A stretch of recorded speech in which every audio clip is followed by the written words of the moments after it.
Well, I guess we might as well talk a little bit about lockdown, haven't we, and COVID-19. See, at the minute, got election fever in the States. We're all busy talking about how shit it is over there with, COVID-19, with the militias on the streets, with the political situation. But it's easy to lose sight of what a shit show our country is. Let us not forget, we invented the shit show. See, here in the north of England, we've been in advanced lockdown measures for a couple of months now, compared to places in the south that have higher numbers who are left alone because they're wealthy and Tories. Here in the north, we've been banned from going in people's houses, mixing in groups above 6 for a couple of months, and it's worked very well, depending upon what you class as working well, because the case numbers have gone through the fucking roof, to the point they're now discussing giving us extra harsh penalties. The fact that those predominantly affect the areas that voted for Brexit are purely coincidental, because today the government said they released information about how much more deadly than the flu COVID-19 is. Couple of things. I'm not going to go into absolute numbers and all that. No need. Suspiciously low flu deaths this year. However, they said there have been 48,000 COVID deaths in England between January and August. 48,000. Which is really weird because last time I checked, across the entire United Kingdom, it was 42,000 people that died with COVID-19.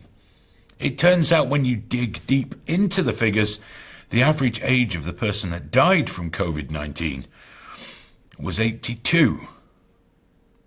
The average life expectancy in the UK is 82. People are dying when they're supposed to die.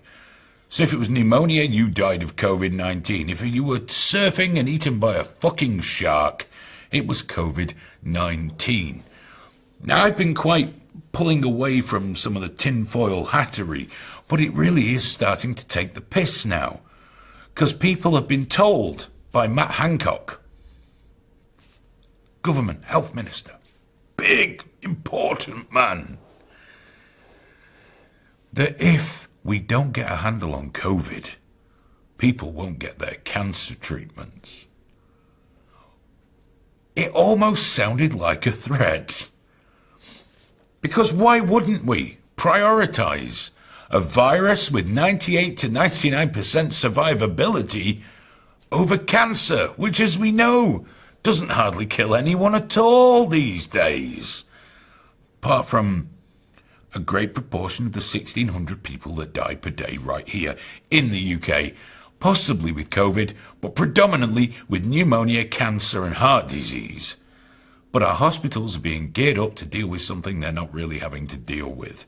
It's getting beyond ridiculous. The government are listening to think tanks that have gotten it wrong on every single epidemic that we've ever had, including foot and mouth disease. They got it wrong. Millions of animals died that didn't have to. Farmers' livelihoods were destroyed unnecessarily. So now we're talking about advanced lockdowns, more lockdowns to slow the spread so the NHS isn't overwhelmed. An NHS that wasn't overwhelmed at the peak of the virus, which was around April sort of time from what I recall. It didn't come close to being swamped. Now they say, but case numbers are higher. They are. We're testing more with a test that's totally unsuitable for purpose, and also has a tremendous number of false positives. But deaths are still very, very low. People are saying they're climbing. Of course they fucking are. It's winter. It's winter. It's what happens in winter. Flus kill people. Pneumonia kills people. COVID-19 might well kill some people, but it's like 2% of our daily deaths here in the UK are with COVID-19, not from COVID-19, but with it.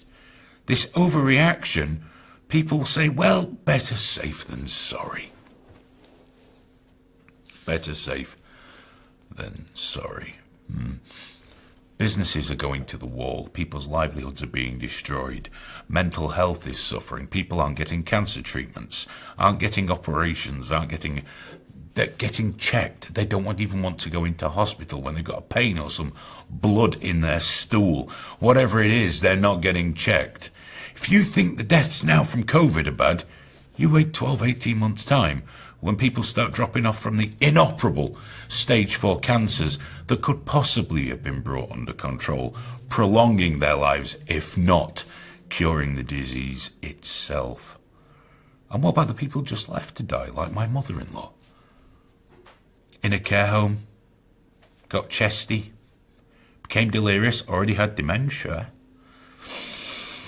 Probably COVID, we can't take her into hospital. Well, send a doctor, we can't send a doctor, probably COVID. We'll send end-of-life drugs. They let her die.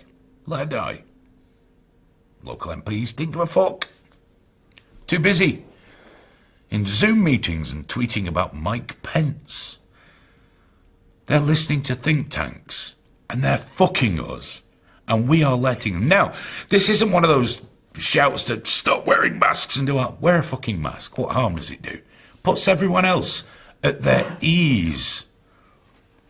Social distance. I'm all up for that anyway. I think it's a very, very good idea to social distance whenever possible, especially the fuck away from me. I dig that. I don't mind that. Be sensible. But for fuck's sake, we either live with it or we don't. Because keeping locking down until a workable vaccine comes is going to be a terrible idea, because a workable vaccine is not around the corner. They never are around the corner. And you've got people saying that, the vaccine will cause genetic modifications, and that fear will ramp up by the time the vaccine gets here, with a huge number of people not wanting it. And then our government here in the UK, which now no longer needs to rule by law, by the way, just edict. It used to be that if you wanted to infringe upon the freedoms of the citizens of your country, you had to pass a law.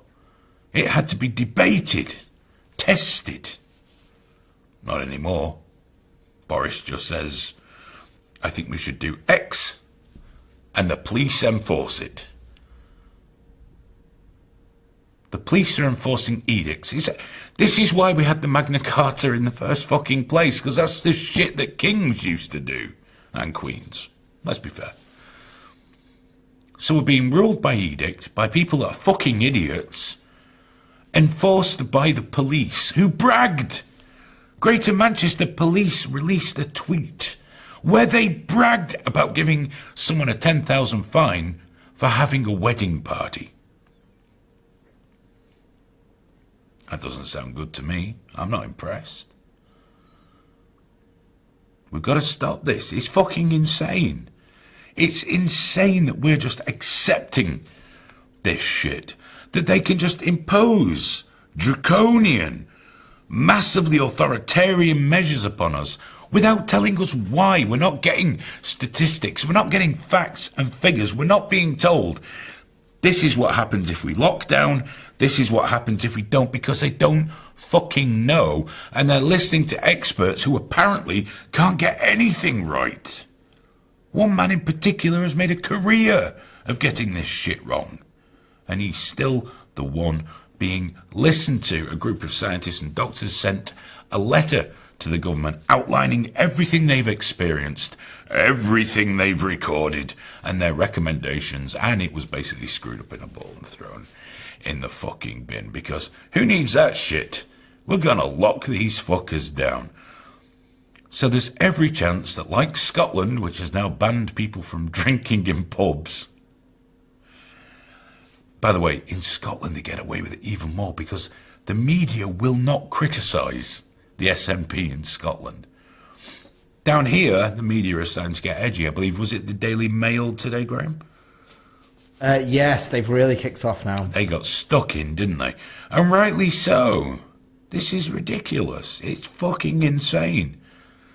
You can't have people saying, oh, well, you're choosing the economy over lives.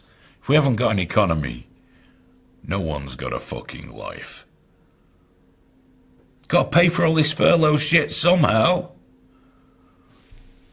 We need to learn to live with this, protect those that need protecting. Now, they will say, well, you know, that's ridiculous. We need to lock down to shield the vulnerable because otherwise it will find its way to them. It's going to do that anyway. It's not going anywhere anytime soon. We live with it or we be crushed by it. We see more people dying who don't have to die. More people being refused life-saving treatments for other illnesses and diseases. How can a man who is about to die have to choose one out of his 3 children that he's allowed to say goodbye to? Has anyone asked these 80-year-olds whether it's worth the risk to them? Has anyone asked these people who have lived a full life? They're not fucking children. Stop treating old people like they're fucking stupid. They've got life experience we do not have. Let them decide if it's worth it to them to hug their grandchildren, spend time with their families, have Christmas together, have a visit that isn't through a fucking window. I was talking to one woman whose grandmother is at the same care home that my mother-in-law was at. I bumped into her. And I asked how her grandmother was doing, because I was very fond of her. She was, she does have dementia, but it was one of those crazy, aggressive, fun kind of ways about her. And she said she's only seen her once since lockdown started. This is a woman that went nearly every night to see her grandmother. Why has she only been once? She went once. They made her stand outside the window. It upset her grandmother that much, she couldn't go again. Can't see her.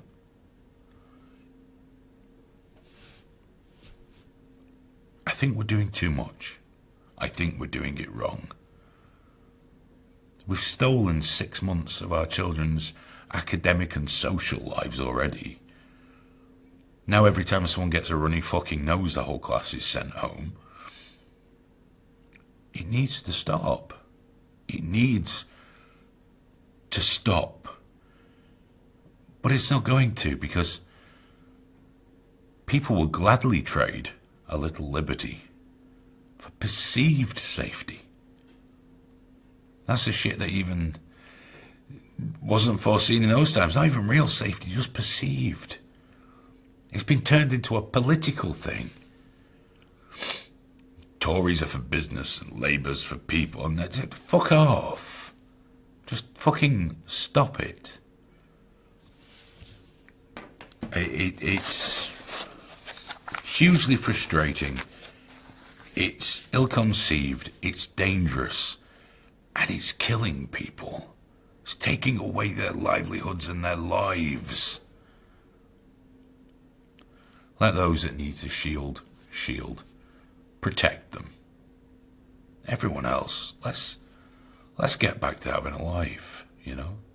Then we could have another mute space, which would make Graham very, very happy.